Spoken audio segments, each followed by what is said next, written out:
¿Qué hay de nuevo en timo fetal? El timo es el principal órgano linfoide en el feto y tiene un rol fundamental en la respuesta inmune contra las infecciones y los procesos inflamatorios. Su medición es útil en fetos con diagnóstico o sospecha de síndrome de lesión del 22q11, ya que el 31% de estos pacientes tiene hipoplasia del timo. En presencia de anomalías conotruncales, la hipoplasia o aplasia del timo es un buen predictor de microdeleción del 22q11.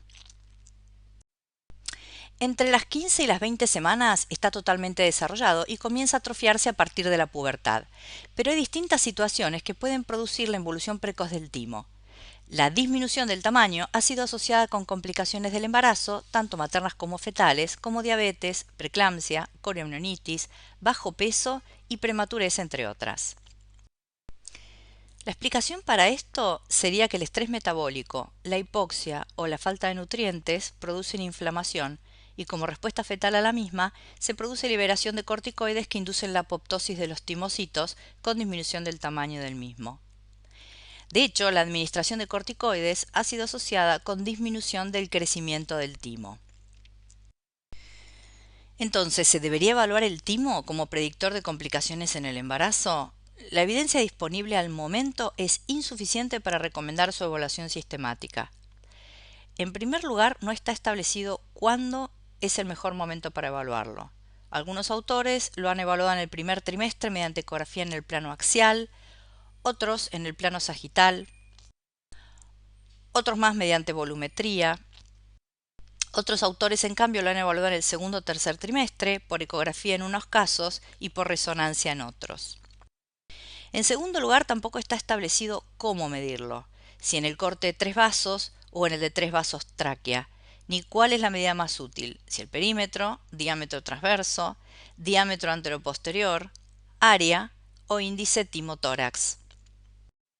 Una forma útil y muy citada en la literatura de identificarlo por ecografía es el propuesto por Palladini, en el cual, en el corte de 3 vasos, identifica con Doppler las arterias mamarias internas en el trayecto horizontal que tienen desde que salen de la arteria subclavia, y esto permite delimitar el timo lateralmente. Por delante limita con la cara posterior del esternón y por detrás con la pared anterior de los grandes vasos. Un estudio publicado en 2021 comparó la medición del timo por resonancia y por ecografía y llegó a la conclusión de que la resonancia es superior, pero que de no disponer de este método, la medición ecográfica más útil pareciera ser el diámetro transverso, el anteroposterior y el perímetro en el corte de 3 vasos o el diámetro transverso en el corte de 3 vasos tráquea. Sin embargo, muchos centros utilizan el índice timo-tórax en el corte de 3 vasos, que es la razón entre el diámetro anteroposterior del timo y el diámetro anteroposterior del mediastino. Son varios los estudios que comparan la resonancia con la ecografía y reportan mejor visualización en la resonancia, aproximadamente 97 versus 80% de buena visualización. Pero la ecografía es un método más disponible y menos costoso. La resonancia sería particularmente útil en presencia de oligoamnios, posiciones fetales desfavorables o índice de masa corporal elevado. En tercer lugar, tampoco está definido a quién se le debe medir el timo. ¿Se debe medir de rutina o solo en pacientes con riesgo para complicaciones obstétricas? Un estudio prospectivo de 2016 evaluó la utilidad de medirlo en 520 pacientes de bajo riesgo alrededor de la semana 20 y no encontró asociación entre menor tamaño del timo y mayor frecuencia de prematurez, bajo peso o preeclampsia. Una revisión sistemática y metaanálisis publicado en 2017 encontró asociación entre timo pequeño y parto pretérmino. Si miramos este gráfico, vemos que los estudios incluidos tienen resultados opuestos. Lo cierto es que estos estudios tenían criterios de inclusión diferentes. Brandt incluyó pacientes de la población general, mientras que Dinaro incluyó pacientes con riesgo elevado de prematurez. El metaanálisis concluye que mujeres con rotura prematura de membranos pretérmino o con síntomas de trabajo de parto pretérmino, la presencia de timo disminuido de tamaño aumentaría 12 veces el riesgo de prematurez.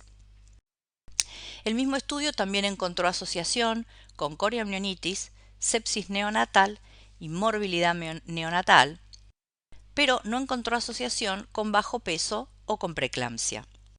Cabe aclarar que este metaanálisis incluye estudios con pocos casos, retrospectivos, con diferentes criterios de inclusión, de definición de timo pequeño, de medición de cómo medir el mismo, con lo cual no recomiendan aún la medición ecográfica del timo como predictor de resultado perinatal adverso en embarazos de riesgo, como los que presentan rotura de membranas pretérmino. La evaluación del sistema inmune fetal, fundamentalmente el timo y el vaso, podría ser útil como marcador no invasivo de respuesta inflamatoria fetal a la infección. El síndrome de respuesta inflamatoria fetal se asocia con mal pronóstico fetal y neonatal y al momento se diagnostica frecuentemente postnatalmente mediante el estudio histológico de la placenta.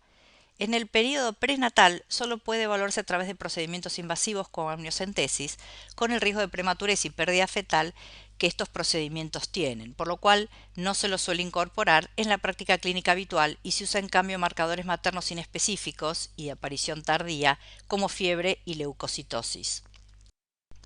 Con respecto a la correlación con anomalías cromosómicas, pareciera que una disminución del timo en el primer trimestre se asocia con trisomía 18 y 13, pero no con trisomía 21 y monosomía del X, según un estudio del 2021.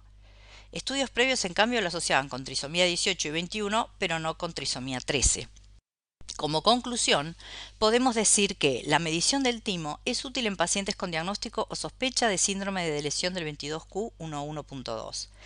Pareciera ser útil como predictor de corioamnionitis, parto pretérmino, sepsis y morbilidad fetal en pacientes de alto riesgo para dichas patologías.